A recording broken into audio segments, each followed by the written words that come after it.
आप सभी को मेरा नमस्कार। स्वागत है आप सबका प्राइम ट्रिपलेट्स के सेशन में, जिसमें हम कैलकुलेशन को डिस्कस कर रहे हैं। कैलकुलेशन को डिस्कस करते हुए जो हमारा उद्देश्य था कि हम कैसे कैलकुलेशन के टाइम को मोर एफिशिएंटली उसको कम कर सके। और इस सेशन में, इस सीरीज में हमने दो बातें सीख रखी हैं कि एक हम किसी भी नंबर का स्क्वायर निकालना सीख गए थे बेस 100 मेथड से, और दूसरा वैदिक मेथड से हम किसी भी नंबर का स्क्वायर रूट या फिर वर्गमूल निकाले थे बेहद इजीली और बेहद आसानी से। अब हमारा जो सेशन नंबर 15 है उसमें हमने ये सीखा था कि कोई भी परफेक्ट स्क्वायर नंबर है, एक पूर्ण वर्ग संख्या है, तो उसको हम कैसे आइडेंटिफाई कर सकते हैं, कैसे उन्हें पहचान सकते हैं इंस्टेंटली। इस पे हमारा क्या था, फोकस था। और सेशन नंबर 15 में हमने दो तीन बातें सीखी थी कि अगर कोई भी परफेक्ट स्क्वायर नंबर दे रखा है तो उसके यूनिट डिजिट को हम ऑब्जर्व कर रहे थे, और ऑब्जर्व करने के बाद ये बता पा रहे थे कि गिवन नंबर एक परफेक्ट स्क्वायर नंबर है या नहीं। तो हमारा जो टॉपिक है वो क्या है, identification of perfect square number, कि हम किसी एक परफेक्ट स्क्वायर नंबर को या फिर एक पूर्ण वर्ग संख्या को पहचानेंगे। उसके बाद अगर हमने परफेक्ट स्क्वायर नंबर का जो डेफिनेशन था कि अगर कोई n है और n एक परफेक्ट स्क्वायर नंबर है तो उसको हम a⁻2 के फॉर्म में या फिर a स्क्वायर के फॉर्म में लिख सकते हैं, या फिर a के फॉर्म में लिख सकते हैं। ये सब हम डिस्कस कर चुके थे कि अगर कोई पूर्ण वर्ग संख्या हमारे पास है तो उसको हम a के फॉर्म में लिख सकते हैं, या फिर a की घात 2 के फॉर्म में हम लिख सकते हैं। अब उसके बाद हमने ये बात रखी थी, अगर कोई भी संख्या है, अगर हमारे पास कोई भी संख्या दे रखा है तो उस संख्या की बनावट ऐसी होती है कि कोई भी ऐसी संख्या नहीं है जिसका इकाई का अंक ना हो, जिसका इकाई का अंक मौजूद ना हो। कोई भी संख्या हम बना ले, चाहे संख्या 1 अंक का हो, 2 अंक का हो, 3 अंक का हो, कितने भी अंकों का संख्या हो, उसमें हमें क्या करना पड़ता है, उसका इकाई का अंक अवश्य होता है। इकाई का अंक होता है। अगर हम बात करें एन हमारा है एक नंबर ए बी, जिसमें बी क्या है, उसका इकाई का अंक, ए क्या है, दहाई का अंक। तो जो बी है, जो इकाई का अंक है, उसकी वैल्यू क्या क्या हो सकती है, तो 0 हो सकता है, 1 हो सकता है, 2 हो सकता है, 3 हो सकता है, 4 हो सकता है, 5 हो सकता है, 6 7 8 9। जो डिजिट्स हैं, जो बी की वैल्यू है, जो इकाई का अंक है, इनमें से ही कोई ना कोई होगा, इनमें से ही कोई ना कोई होगा। तो इस सीरीज में हम ये डिस्कस कर पाए थे कि अगर हमारे पास कोई परफेक्ट स्क्वायर नंबर है, if n is a perfect square number, अगर हमारे पास कोई भी परफेक्ट स्क्वायर नंबर है, if n is equal to A B, हम मान लेते हैं n हमारे पास एक दो अंकों की संख्या है, ए बी है, a की वैल्यू 1 से लेकर के 9 तक, b की वैल्यू 0 से लेकर के 9 तक होगी। If n equal to A B is a perfect square number, अगर ए बी हमारा एक परफेक्ट स्क्वायर नंबर है, परफेक्ट स्क्वायर नंबर है, तो जो b की वैल्यू होगी, जो b की value, then unit digit, b can't be, क्या क्या नहीं हो सकता, ये बात हम जान चुके थे कि 2 3 7 और 8 नहीं हो सकता। अगर n हमारा एक परफेक्ट स्क्वायर नंबर है, दो अंकों की संख्या है ए बी, जिसमें b उसका इकाई का अंक है, तो b इकाई का अंक क्या क्या नहीं हो सकता, तो 2 3 7 और 8 नहीं हो सकता। ये बातें हम डिस्कस कर चुके थे सेशन नंबर 15 में। फिर सेकेंड नंबर पॉइंट क्या बोले थे, unit digit, b must be 0 1 4 5 6 9। ये जो यूनिट डिजिट ये हो सकते हैं अगर n एक परफेक्ट स्क्वायर नंबर है, n एक परफेक्ट स्क्वायर नंबर है, b उसका इकाई का अंक है, तो b की वैल्यू क्या क्या हो सकती है, 0 1 4 5 6 9। क्या क्या नहीं हो सकती है, तो 2 3 7 और 8 नहीं हो सकता है, 2 3 7 और 8 नहीं हो सकता है। फिर तीसरी बात हमने डिस्कस की थी, if b is equal to 5, if b is equal to 5 मतलब यूनिट डिजिट क्या 5 हो, देन टेंथ डिजिट,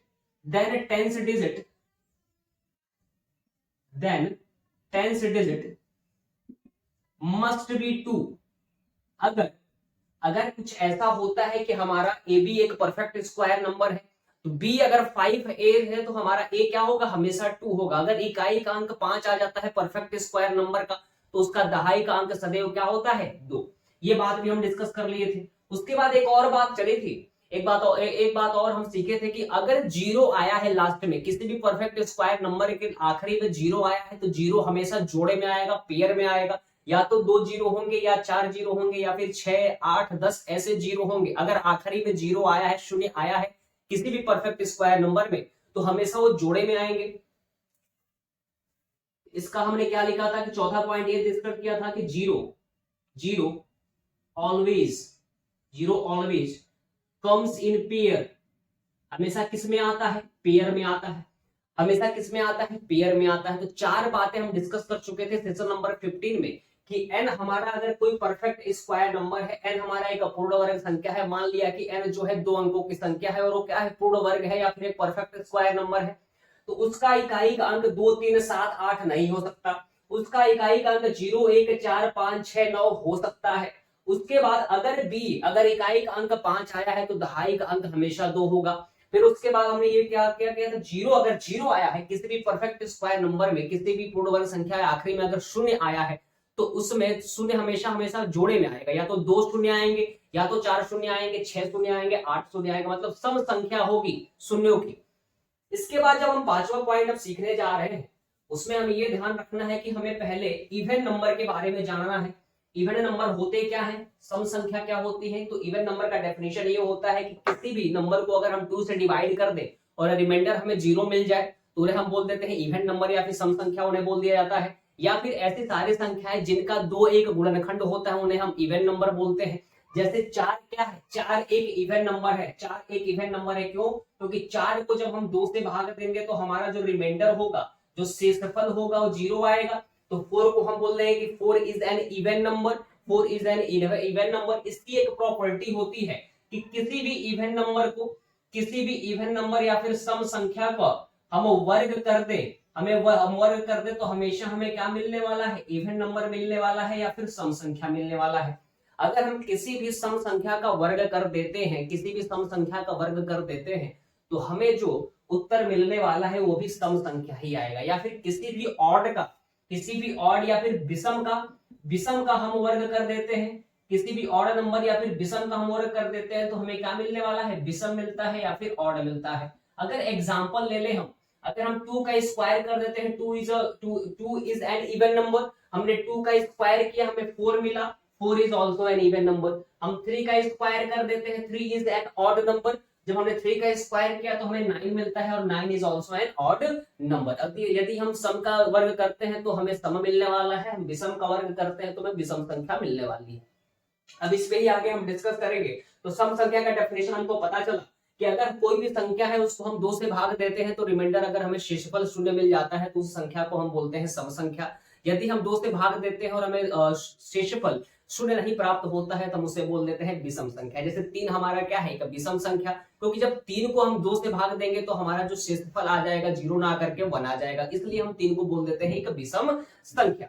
अब बात होगी कि अगर कोई परफेक्ट स्क्वायर नंबर है, कोई भी पूर्ण वर्ग संख्या है और वह क्या आता है, अगर वह पूर्ण वर्ग संख्या है, यदि वह सम है, एक पूर्ण वर्ग संख्या है n हमारे पास n is a perfect square number, if n is a perfect square number and is an even number. Perfect square number भी है, एक पूर्ण वर्ग संख्या भी है और साथ साथ में एक सम संख्या भी है। तो उसकी क्राइटेरिया ये होगी कि उसके आखिरी के 2 अंक हमेशा 4 से विभाजित हो जाएंगे। यदि हम किसी भी इवन नंबर, जैसे 4 हमारा इवन नंबर है, इसका स्क्वायर किया तो हमें 16 मिलता है। 16 क्या है, एक परफेक्ट स्क्वायर नंबर है। परफेक्ट स्क्वायर नंबर है तो 16 को अगर हम डिवाइड करते हैं, 16 क्या है, एक इवन नंबर आया और एक परफेक्ट स्क्वायर नंबर भी आया, तो हम देख पा रहे हैं कि ये 4 से भी विभाजित हो जाता है। जब हम 16 को 4 से विभाजित करेंगे, 16 को जब हम 4 से विभाजित करेंगे तो हमको रिमाइंडर क्या मिल जाएगा, 0। हमें रिमाइंडर क्या मिल जाएगा, 0। हम 8 का स्क्वायर कर देते हैं, 8 का स्क्वायर करते हैं तो 64 आता है। 64 इज एन इवन नंबर और 64 भी क्या है, एक परफेक्ट स्क्वायर नंबर। तो हम देख रहे हैं कि आगे ये 64 है क्या, एक इवन नंबर है और एक परफेक्ट स्क्वायर नंबर भी है। तो ये 4 से विभाजित अवश्य हो रहा है। 16 बार में क्या होगा, 64 4 से कट जाएगा, 16 चौको 64 आया, हमें रिमाइंडर फिर से 0 मिला। तो जितने हम 2 संख्याएं देंगे, 16 एक क्या था, परफेक्ट स्क्वायर नंबर था, साथ में इवन नंबर था।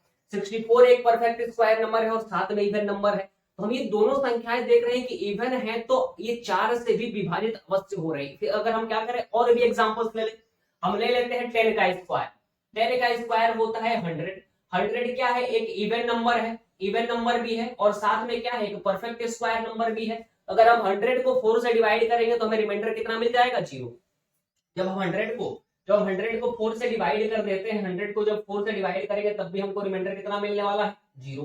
तो जितने भी परफेक्ट स्क्वायर नंबर हैं, जितने भी परफेक्ट स्क्वायर नंबर हैं, पूर्ण वर्ग संख्याएं हैं, अगर वो साथ में इवन हो जाते हैं या फिर सम हो जाते हैं तो उसके आखिरी के दो अंक हमेशा 4 से विभाजित होंगे।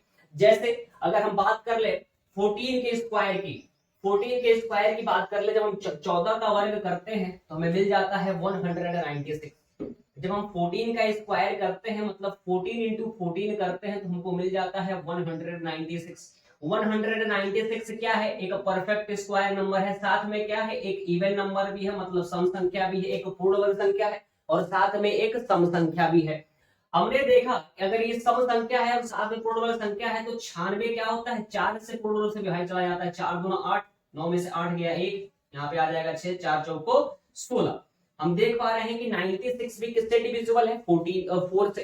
तो जितने भी हमने 2-3 एग्जांपल लेकर के ये कंसिडर कर सकते हैं इस बात को कि यदि कोई संख्या एक पूर्ण वर्ग संख्या है और साथ में एक सम संख्या है तो उसके आखिरी के दो अंक 4 से विभाजित होंगे, उसके आखिरी के दो अंक 4 से विभाजित होंगे। जैसे अगर एग्जांपल के तौर पे हम ले 26 का जब हम वर्ग करते हैं तो 676 आता है, 676 हमें आता है और 676 एक इवन नंबर है और साथ में परफेक्ट स्क्वायर नंबर भी है, एक सम संख्या है 676 और साथ में क्या है, एक पूर्ण वर्ग संख्या है। इसके आखिरी के दो अंक 4 से विभाजित हो जाएंगे। जैसे अगर हम 676 को डिवाइड करना चाहें तो 676 को हम डिवाइड करना चाहें तो 4 1 जा 4, यहाँ से आएगा 2, आ जाएगा यहाँ पे कितना 27, 4 6 जा 24, यहाँ से आया 3, 4 9 जा क्या हो गया 36। तो हम यहाँ पे देखें कि जो 676 है वो डिविजिबल हो गया 4 से, या फिर हम क्या करें 76 को डिवाइड कर दे 4 से, 76 को डिवाइड कर दे 4 से तो कितने टाइम्स में चला जाएगा, 19 टाइम्स में हमें रिमाइंडर कितना मिल गया,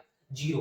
तो यहाँ से एक पॉइंट हम जो पांचवा पॉइंट यहाँ से लेकर के आए, यदि हमारे पास एक पूर्ण वर्ग संख्या दे रखी है और साथ में क्या है, एक सम संख्या है, तो उसके आखिरी के दो अंक हमेशा 4 से पूर्ण रूप से विभाजित चले जाएंगे। इसका अर्थ ये निकला कि आखिरी के दो अंकों को अगर हम 4 से भाग देंगे तो हमें रिमाइंडर क्या मिल जाएगा, 0 मिल जाएगा, हमें शेषफल कितना मिल जाएगा, 0 मिल जाएगा। तो पांचवा पॉइंट, एक परफेक्ट स्क्वायर नंबर की कंडीशन क्या जनरेट होकर के आई, if we are having a perfect square number and that perfect square number is an even number then its last two digits must be divisible by 4। ये हो गई condition किसकी, एक perfect square number की और साथ में अगर वो इवन है, सम है तब की। ठीक, अब बात करते हैं, एक टर्म आता है डिजिटल सम। अगर इसके पांचवी कंडीशन के एक और एग्जांपल हम लेना चाहें तो हम ले सकते हैं 28 का स्क्वायर। 28 का स्क्वायर होता है 784। 784 क्या है, एक परफेक्ट स्क्वायर नंबर है और साथ में क्या है, एक इवन नंबर भी है, तो 784 एक परफेक्ट स्क्वायर नंबर है, साथ में एक इवन नंबर भी है। इसके आखिरी के दो अंक अगर हम देखेंगे, अगर आखिरी के दो अंकों को हम 4 से विभाजित करें तो 4 दूना 8, रिमाइंडर आया 0, यहां से फिर 4 उतारा, फिर 4 एकम 4, फिर से हमें क्या मिल गया, 0, रिमाइंडर कितना मिल गया, 0। तो हम देख रहे हैं कि 84 पूर्ण रूप से विभाजित है किससे, 4 से। तो यदि हमारे पास एक परफेक्ट स्क्वायर नंबर है, साथ में क्या है, एक इवन भी है साथ में, तो उसके आखिरी के दो अंक 4 से पूर्ण रूप से विभाजित हो जाएंगे। तो ये पांचवा पॉइंट हम निकाल करके लेके आए, किसके लिए, ये कंडीशन है कि अगर हमारे पास कोई भी परफेक्ट स्क्वायर नंबर है, अगर साथ में इवन है और तो उसके आखिरी के दो अंक हमेशा 4 से विभाजित हो जाएंगे। तो ये हमारे पास 5 पॉइंट निकल करके चले आए। अब हमें बात करनी है किसकी, हमें बात करनी है, एक टर्म आता है डिजिटल सम का। डिजिटल सम का एक पॉइंट आता है डिजिटल सम का मतलब क्या होता है, हम अभी बताते हैं आपको। डिजिटल सम का मतलब ये होता है कि अगर हम किसी भी नंबर को 9 से ना, तो हम 5 पॉइंट अगर रिवाइज करना चाहें, if n is a perfect square number, या फिर हम हिंदी में बोल सके यदि n एक पूर्ण वर्ग संख्या है, तो यूनिट डिजिट क्या नहीं हो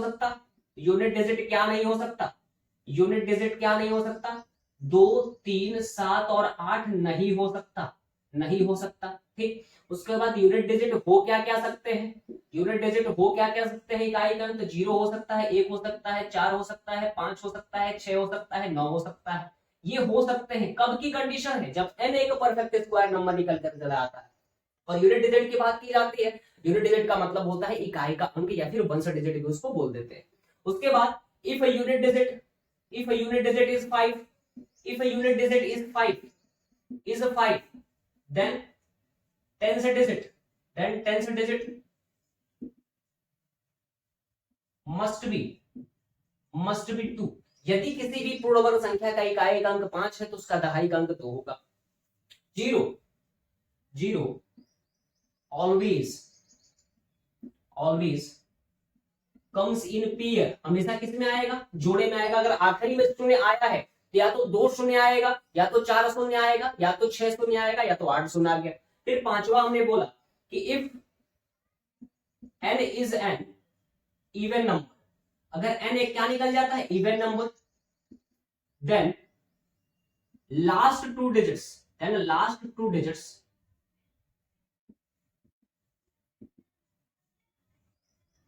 must be divisible by 4। ये 5 पॉइंट्स हम निकाल चुके हैं सेशन नंबर 15 और सेशन नंबर 16 में अब तक, कि अगर कोई भी परफेक्ट, अगर n एक परफेक्ट स्क्वायर नंबर है तब क्या होगा? यूनिट डिजिट या फिर इकाई का अंक 2 3 7 8 नहीं हो सकता, 2 3 7 8 नहीं हो सकता। क्या क्या हो सकता है? तो 0 1 4 5 6 9 हो सकता है। उसके बाद यदि हमारा इकाई का अंक 5 हो जाता है तो दहाई का अंक हमेशा 2 होगा। फिर उसके बाद हमने डिस्कस किया कि 0 हमेशा किस में आएगा? पेयर में आएगा, मतलब कि जोड़े में आएगा।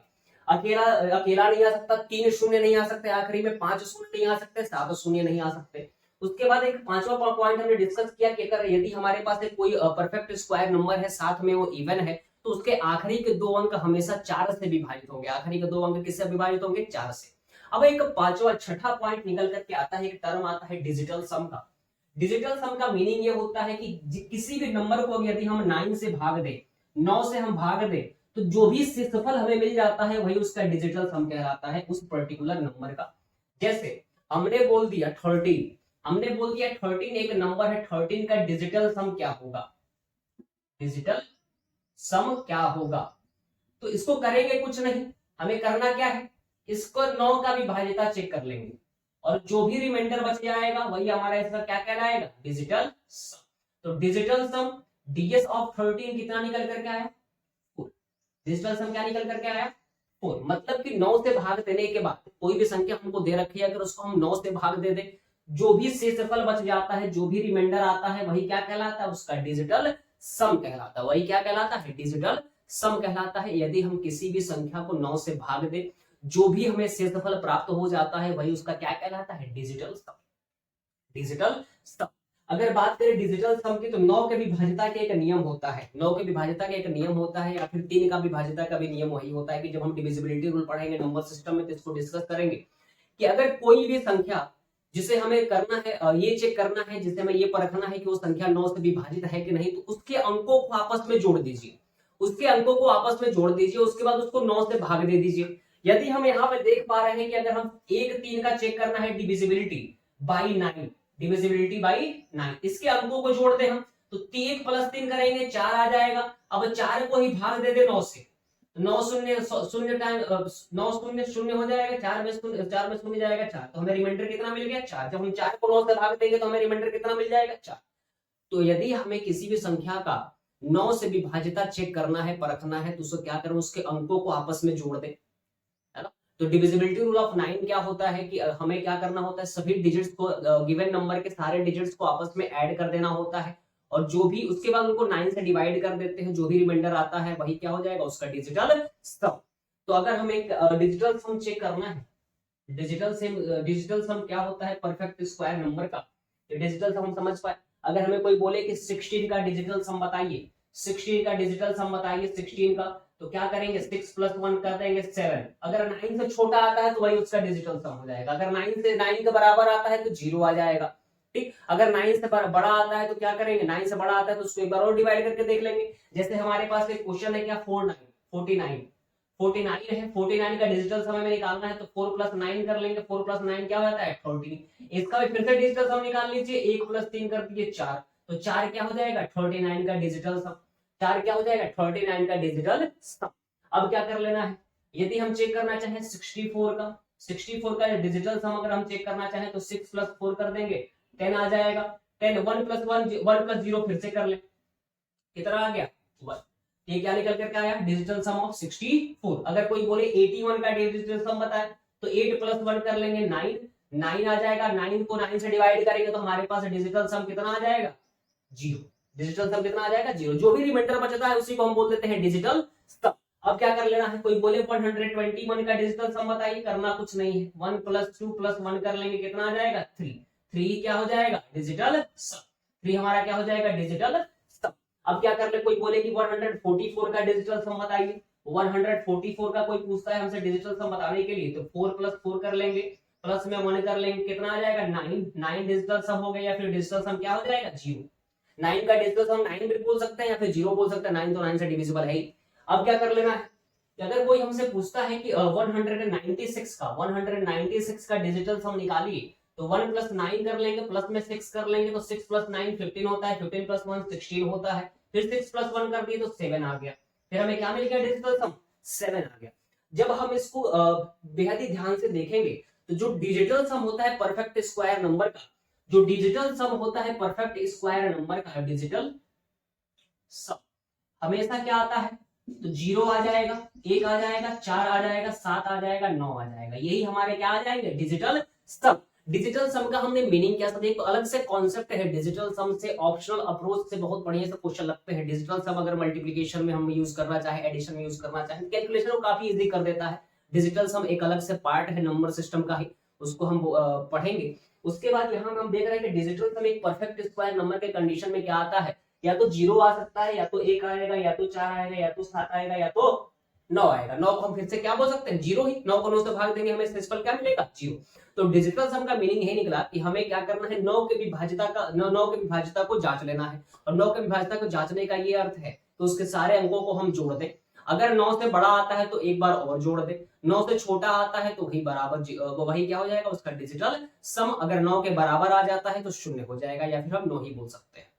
तो ये हो गया डिजिटल सम की कहानी। तो हमने ये देखा जो छठा पॉइंट, डिजिटल सम किसी भी परफेक्ट स्क्वायर नंबर का, किसी भी परफेक्ट स्क्वायर नंबर का या तो 0 आएगा, या तो 1 आएगा, या तो 4 आएगा, या तो 7 आएगा, या तो 9 आएगा। तो 7 पॉइंट हम लेकर कंसिडर कर लिए यहाँ पे। कल 5 पॉइंट डिस्कस किया, आज 2 पॉइंट्स हमने डिस्कस कर लिए। पहला क्या था कि किसी भी परफेक्ट स्क्वायर नंबर का, किसी भी परफेक्ट स्क्वायर नंबर का यूनिट डिजिट 2 3 7 8 नहीं हो सकता। फिर उसके बाद हमने दूसरा पॉइंट ये डिस्कस किया कि अगर कोई भी हमारे पास परफेक्ट स्क्वायर नंबर है तो उसके यूनिट डिजिट या तो 0 होगा, या तो 1 होगा, या तो 4 होगा, या तो 6 होगा, या तो 9 होगा। फिर तीसरा पॉइंट जो हमने डिस्कस किया कि अगर हमारा यूनिट डिजिट किसी भी परफेक्ट स्क्वायर नंबर का 5 आया है तो उसका 10th डिजिट हमेशा 2 होगा। फिर उसके बाद हमने चौथा पॉइंट डिस्कस किया कि अगर किसी भी परफेक्ट स्क्वायर नंबर के आखिरी में 0 आया है, आखिरी में 0 आया है, तो हमेशा पेयर में आएगा, मतलब जोड़े में आएगा। 2 शून्य आ सकते हैं, 4 शून्य आ सकते हैं, 6 शून्य आ सकते हैं। उसके बाद हमने डिस्कस किया था एक और पॉइंट कि अगर डेसिमल के बाद डिजिट्स की काउंटिंग की जाए तो इवन में आएगा। डेसिमल के बाद 2 डिजिट्स आ सकते हैं, 4 डिजिट्स आ सकते हैं, 6 डिजिट आ सकते हैं, 3 5 डिजिट्स नहीं आ सकते। किसके बाद, डेसिमल के बाद या फिर दशमलव के बाद। फिर आज एक और पॉइंट हमने डिस्कस किया एक परफेक्ट स्क्वायर नंबर के कंडीशन के लिए कि अगर कोई भी परफेक्ट स्क्वायर नंबर एक इवन नंबर है, और इवन नंबर कैसे पहचानते हैं, आखिरी अंक को चेक कर लेते हैं कि 2 से विभाजित है कि नहीं। अगर 2 से डिविजिबल है तो बोल देंगे given number is a even number. ठीक, तो यदि कोई परफेक्ट स्क्वायर नंबर क्या है, इवन नंबर है, तो उसके आखिरी के 2 अंक 4 से विभाजित हो जाएंगे। ये हमने क्या सीखा, छठा पॉइंट। फिर बात की गई कि इसके सातवें की, अगर कोई परफेक्ट स्क्वायर नंबर है तो उसका डिजिटल सम या तो 0 आएगा, या तो 1 आएगा, या तो 4 आएगा, या तो 7 आएगा, या तो 9 आएगा। डिजिटल 9 को हम 0 फिर से कंसिडर कर सकते हैं। और डिजिटल सम का मतलब क्या है कि हम उसके 9 की डिविजिबिलिटी चेक करते हैं। कोई भी हमें परफेक्ट स्क्वायर नंबर दिया रहेगा, उसके सारे अंकों को जोड़ देंगे और उसका जो भी डिजिटल सम आएगा उसको हम लिख देंगे। तो कोई भी अगर परफेक्ट स्क्वायर नंबर आप चेक कर लीजिए। अगर हम बात करते हैं 289 को चेक करना है, 289 का डिजिटल सम निकाले। 289 क्या है, परफेक्ट स्क्वायर नंबर है, क्योंकि इसको 17 में हम लिख सकते हैं। इसका स्क्वायर रूट क्या है, 17 है। अब इसका अगर डिजिटल सम निकालो तो 9 और 8 क्या होता है, 17, 17 + 2 होता है 19, 19 + 1 कर दे, 19 हमारे पास आया तो 19 में फिर से इसका डिजिटल 1 + 9 कर लिया, 10 हो गया। फिर क्या किया, 1 + 0 कर दिए, 1 हो गया। तो इसका डिजिटल सम क्या निकल करके आया, 1 आया। किसी भी परफेक्ट स्क्वायर नंबर को आप उठा करके देख लीजिएगा, एक परफेक्ट स्क्वायर नंबर होता है 15,625। 125 का वर्ग करते हैं तो हमको 15,625 मिलता है। हम क्या करें, अगर इसका डिजिटल सम निकालें 15,625 का, तो 1 + 5 प्लस में 6 प्लस में 2 प्लस में 5। कैसे डिजिटल सम निकालते हैं, सारे अंकों को जोड़ लेंगे। जब इनको जोड़ेंगे तो 5 + 1 6 होता है, 6 से 12, 12 तो 14, 14 5 19, 19 आया। फिर क्या करेंगे, 1 + 9 फिर से कर लेंगे, हमारे पास 10 आ जाएगा। 10 में फिर 1 + शून्य कर लेंगे, हमारे पास फिर कितने आ जाएगा 1। तो इसका भी डिजिटल सम क्या आया 1। इसका भी डिजिटल सम क्या आया 1। आप किसी भी परफेक्ट स्क्वायर नंबर को उठाइएगा, किसी भी पूर्ण वर्ग संख्या को उठाइएगा, उसका डिजिटल सम जो आने वाला है इन्हीं में से कोई एक आएगा। 0 आ सकता है, 1 आ सकता है, 4 आ सकता है, 7 आ सकता है, 9। और 9 आने का अर्थ ये है कि 0 फिर से आ गया। तो इनके अलावा कोई और डिजिटल सम एग्जिस्ट नहीं करता है परफेक्ट स्क्वायर नंबर का। तो क्या कर लेना है, ये हमारे पास 7 पॉइंट है। अगर इन 7 बातों को हम जानते हैं तो किसी भी परफेक्ट स्क्वायर नंबर को चेक करने में कोई गड़बड़ी नहीं होगी। इंस्टेंटली हम बता देंगे कि गिवन नंबर क्या है, एक परफेक्ट स्क्वायर नंबर है कि नहीं। अब जितनी बातें हम सीखे, हम क्वेश्चन के माध्यम से उसको समझने का प्रयास करेंगे कि जो हमारा पहला क्वेश्चन है, उसमें जो पहला क्वेश्चन है इसमें दे रखा है, जो पहला क्वेश्चन हम दे रहे हैं, हमारे पास 4 ऑप्शन है। 4 ऑप्शन से पहला जो ए ऑप्शन है, ए ऑप्शन ये है 1728। बी ऑप्शन जो है, बी ऑप्शन है 4096। और जो हमारा सी ऑप्शन है 2353। और ऑप्शन डी है हमारा 2456। अब क्या करना है, इसमें हमें परफेक्ट स्क्वायर नंबर बताना है। तो सबसे पहले हम चेक करेंगे यूनिट डिजिट। तो सबसे पहले यूनिट डिजिट का जब हमने डिस्कशन किया था कि अगर कोई भी परफेक्ट स्क्वायर नंबर है तो उसका यूनिट डिजिट क्या क्या नहीं हो सकता, 2 नहीं हो सकता, 3 नहीं हो सकता, 7 नहीं हो सकता, 8 नहीं हो सकता। ये कंफर्म्ड है, ये यूनिट डिजिट नहीं हो सकते, ये यूनिट डिजिट नहीं हो सकते। इधर की बातें उधर हो जाएंगी, लेकिन यूनिट डिजिट ये नहीं हो सकते। 2, 3, 7 और 8। तो इसमें देख रहे हैं कि इसका इकाई का अंक 8 आ गया है, तो ये हो नहीं सकता है, परफेक्ट स्क्वायर नंबर पूर्ण वर्ग संख्या नहीं है। हम बात करते हैं 2353, इसका इकाई का अंक, इसका इकाई का अंक क्या है 3 है, नहीं हो सकता। अगर हम बात करते हैं 2457 की, इसका यूनिट डिजिट क्या है 7 है, तो इसका मतलब ये भी हमारा एक परफेक्ट स्क्वायर नंबर नहीं हो सकता। अब एक बचा ऑप्शन हमारे पास क्या, बी। एक ऑप्शन चूज करना है तो हमें ये चूज करना पड़ेगा, क्यों, क्योंकि इसका इकाई का अंक क्या है 6।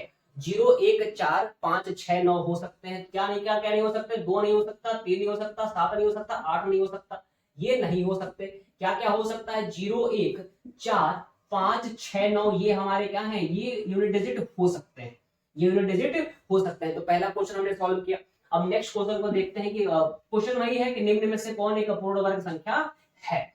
अगर बात करें, जो हमारा नेक्स्ट क्वेश्चन दिया है, ए ऑप्शन हमारे पास है, ए ऑप्शन हमारे पास है 17320। ऑप्शन बी हमारे पास है 17320, ठीक है। ऑप्शन सी हमारे पास क्या है 1854000।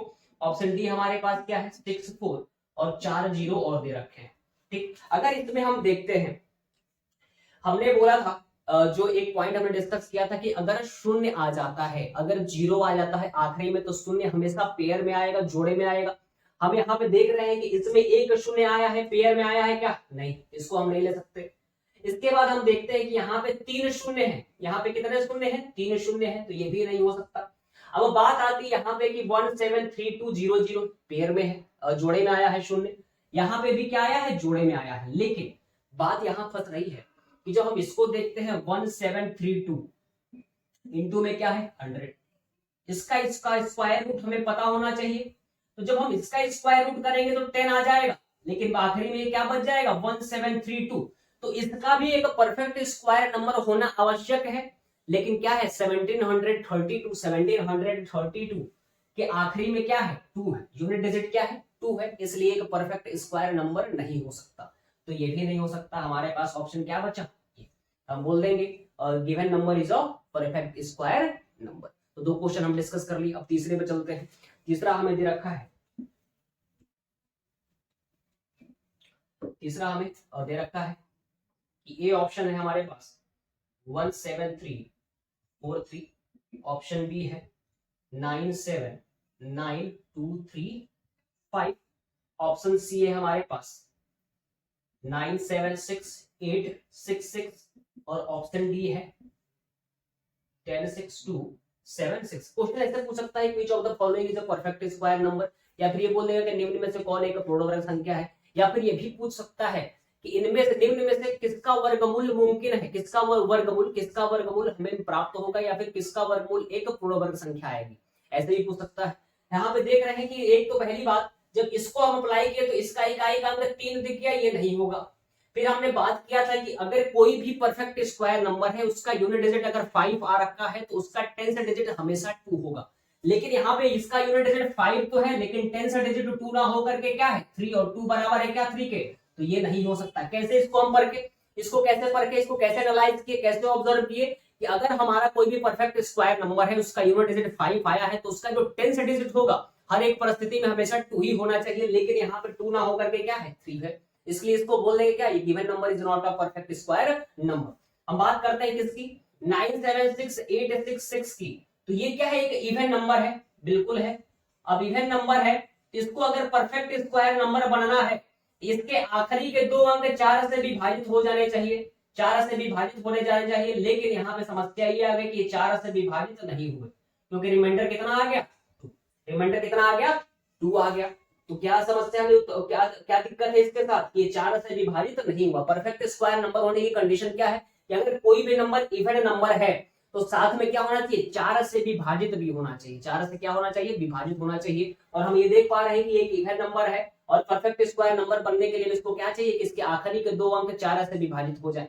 अब बात करते हैं ये इस नंबर की, ये भी क्या है एक इवन नंबर, तो आखिरी के 2 अंक 4 से विभाजित हो जाना चाहिए। तो हम देख रहे हैं कि 19/12 में 76 4 से विभाजित हो जाता है, इसका मतलब ये नंबर हमारे पास क्या है, परफेक्ट स्क्वायर नंबर है, परफेक्ट स्क्वायर नंबर है। तो अगर हमें कंडीशंस पता है, अगर हमें सारी परिस्थितियां पता है कि एक परफेक्ट स्क्वायर नंबर बनने के लिए क्या क्या कंडीशंस होने चाहिए, तो हम बेहद ही आसानी से किसी भी नंबर को एनालाइज करके तुरंत बता देंगे कि दिया हुआ नंबर एक परफेक्ट स्क्वायर नंबर है कि नहीं, या फिर दी हुई संख्या एक पूर्ण वर्ग संख्या है कि नहीं। अब इसके बाद नेक्स्ट क्वेश्चन देखते हैं, अगर क्वेश्चन बचे हुए हैं तो ठीक है। तो उम्मीद है आपको ये जो सेशन है बिल्कुल पसंद आया होगा, जिसमें हमने क्या सीखा कि एक परफेक्ट स्क्वायर नंबर को, एक पूर्ण वर्ग संख्या को हम कैसे आइडेंटिफाई कर सकते हैं, कैसे पहचान सकते हैं। अगर आपको ये सेशन पसंद आया हो तो चैनल को शेयर और सब्सक्राइब करना बिल्कुल ना भूलें। तब तक के लिए बाय बाय, नमस्कार।